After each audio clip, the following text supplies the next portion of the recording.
Gostaria de lembrar aqueles alunos que terminaram o curso no semestre passado, né, que ao final eles poderão vir aqui para receber os certificados, ok?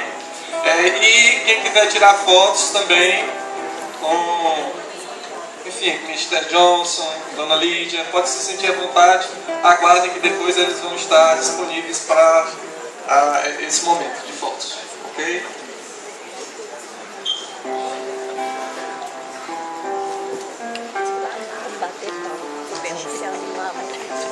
When I heard the land was burning like the bonfires of São João, I asked God up there in His heaven, what has happened to us now?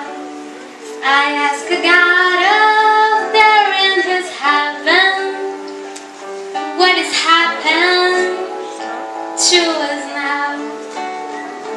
What a hellfire, what a furnace, not a tree was left alive, and all my cattle, they lay dying, even my heart did not survive.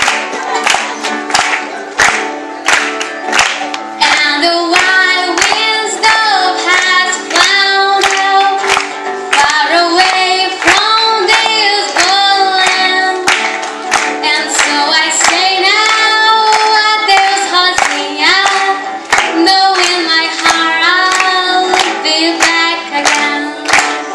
And so I say now adeus Rosinha, knowing my heart I'll be back again. Now I live on this big city, such a long, long way away.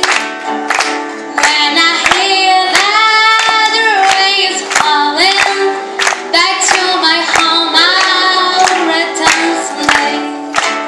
And when I hear that the rain is falling, back to my home I'll return someday.